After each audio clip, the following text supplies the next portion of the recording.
Friends, welcome back to my channel. तर मला खूप जण विचारतात, ताई तुझी स्किन खूप छान आहे ग, तू खूप सुंदर दिसते, खूप सुरेख आहे। त्याच्या मागचं जे सिक्रेट आहे ते आज मी तुमच्यासोबत शेअर करणार आहे। तर ब्लॉग पूर्ण बघा आणि स्किप करू नका, लाईक शेअर सबस्क्राईब करायला विसरू नका। तर फर्स्ट स्टेप आहे फेशियलचे 5 स्टेप मी तुमच्यासोबत शेअर करणार आहे। फर्स्ट स्टेप आहे क्लिन्झिंग। जेव्हा आपण क्लिन्झिंग करतो ते 10 ते 15 मिनिटं केलं जातं आणि क्लिन्झिंग कशासाठी करतात तर क्लिन्झिंग केल्याने आपला चेहऱ्यावर जे ऑइलीपणा आहे, जी टॅनिंग आहे, आपण म्हणतो ना जो मळ आहे ना आपल्या चेहऱ्यावर, म्हणजे जे डस्ट बसलेली असते ती कमी होते। आणि मिनिमम 10 ते 15 मिनिटं तुम्ही करा, त्याच्यापेक्षा कमी नको। जास्त केलं तरी चालतं, याचे काही साईड इफेक्ट नाहीत, पण तुम्ही कमी करू नका। 15 मिनिटं मसाज करायची आहे आणि जेवढे ह्या स्टेप आहेत त्या फॉलो करा, चुकीच्या करू नका। कसं आहे, आता मला व्लॉग काढायचा आहे म्हणून मी स्पीडली तुम्हाला दाखवलेलं आहे। याच्यात 10 ते 15 अशा स्टेप आहेत ज्या आपल्याला करायच्या असतात फेशियलमध्ये।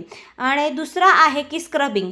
स्क्रब करायच्या वेळेस आपण जेव्हा स्क्रब करतो त्यावेळेस हलक्या हाताने स्क्रब करायचं असतं, जास्त जोर लावायचा नाही।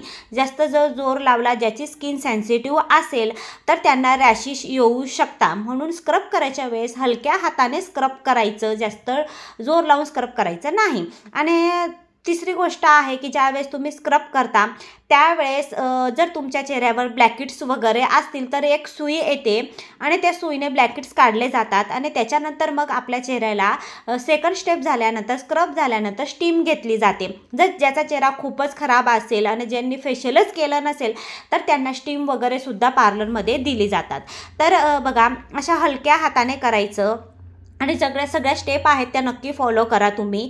आणि हा ब्लॉग मी पर्सनली ज्या स्त्रिया बिचाऱ्या पार्लरमध्ये जाऊ शकत नाही त्यांच्यासाठीच बनवलेला आहे की तुम्ही कोणती किट घ्यायला पाहिजे आणि कोणतं प्रॉडक्ट यूज करायला पाहिजे हे जर तुम्हाला जाणून घ्यायचा असेल तर नक्की तुमच्यासाठी मी दुसरा ब्लॉग बनवेल। पण आता शक्य नाही म्हणून मी याच्यामध्ये जेवढं शक्य होईल तेवढं मी तुम्हाला सांगायचा प्रयत्न केलेला आहे। तिसरा आहे टॉनिंग। ते आपल्याला आपले जी स्किन आहे त्याला संतुलित करतं। तर टॉनिंग म्हणजे जे टॅनिंग आहे ना, काळापण आहे ना आपल्या चेहऱ्याचा, ते कमी करतं। तिसरं स्टेप आहे। आणि जेव्हा तुम्ही फेशियल किट घेता ऑलरेडी त्याच्यावर स्टेप लिहिलेल्याच असतात। आणि जसं मी पहिले जेव्हा ज्या स्टेप फॉलो केलेल्या आहेत तशा स्टेप मी सगळ्या याच्यामध्ये फॉलो करते। फक्त दुसरी स्टेप आहे ना, जेव्हा स्क्रबिंग करतो त्यावेळेस हात हलका घ्यायचा आणि जेव्हा तिसरी स्टेप करता त्यावेळेस थोडा हात तुम्ही स्पीडली आणि जड घ्यायचा, म्हणजे त्यावेळेस आपल्या चेहऱ्याला मसाजची गरज असते।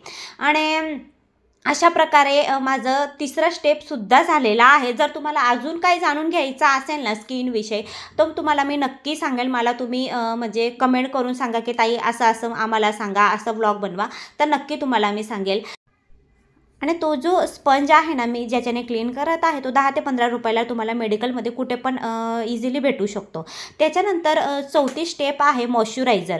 मॉइश्चरायझर का बरं करतात, कारण की आपली ज्याची स्किन ड्राय असते तर त्यांना ड्रायनेसमुळे खाज वगैरे येते, म्हणून मॉइश्चरायझर आपण लावतो। तर हे सगळ्या स्टेप फेशियलमध्ये असतात आणि आपले एक स्किनला पूर्ण कवर करतं हे फेशियल। ज्यावेळेस आपण फेशियल करतो ना त्यावेळेस आपली स्किन बघायची आणि त्याच्या अगोदरची स्किन बघायची। मॉइश्चरायझर करायला आपण 10 ते 15 मिनिटं मॉइश्चरायझर करायचं असतं। आणि तुम्हाला मी सांगते की जास्त म्हणजे 10 ते 15 मिनिटापेक्षा तुम्ही जास्त जरी केलं ना तरी काही प्रॉब्लेम नाही। मॉइश्चरायझरने काही साईड इफेक्ट होत नाही। आपण डेली सुद्धा मॉइश्चरायझर आपल्या चेहऱ्याला लावतच असतो। तर इथं मी माझा 4 स्टेप फिनिश केलेली आहे। त्याच्यानंतर चेहरा छान क्लीन करून घेतला आणि लास्ट स्टेप आहे फेस पॅक। फेस पॅक लावल्याने आपला चेहऱ्याचा काळपटपणा दूर होतो आणि चेहरा आपला अजून ग्लो करतो। ही लास्ट स्टेप आहे। तर याला छान लावून घ्यायचं। इथं मी बोटानेच लावत आहे। जर एखाद्या किटमध्ये जे फेस पॅक आहे ते जर ड्राय असेल तर तुम्ही इथं रोज वॉटर टाकून त्याला चेहऱ्यावर लावू शकता। ही जी किट मी मागवलेली आहे ना ही ऑलरेडी याच्यामध्ये ना म्हणजे फेस पॅक आहे ते ओलच आहे, म्हणून मी फक्त बोटानेच चेहऱ्यावर लावलेला आहे। आणि फेस पॅक लावलं त्याला 10 ते 15 मिनिटं ठेवायचं असतं, जोपर्यंत ते पूर्ण सुकत नाही तोपर्यंत। आणि एक गोष्ट आहे, तुम्ही जेव्हा फेशियल करता ना तर त्या 24 तासपर्यंत, 1 दिवसापर्यंत तुम्ही चेहऱ्याला कोणतंही प्रॉडक्ट, फेसवॉश, साबण काही यूज करायचं नाही। जर तुम्ही यूज केलं फेशियल नंतर तर तुम्हाला साईड इफेक्ट होऊ शकता। तर तुम्ही बघू शकता की फायनली माझं फेशियल झालेलं आहे आणि माझ्या चेहरा किती ग्लो करत आहे. तर ब्लॉग तुम्हाला कसा वाटला नक्की सांगा आणि लाईक शेअर सबस्क्राईब करायला विसरू नका. भेटूया पुढच्या ब्लॉगमध्ये. जर तुम्हाला अजून काही विचारायचं असेल तर नक्की कमेंट करा. Bye bye.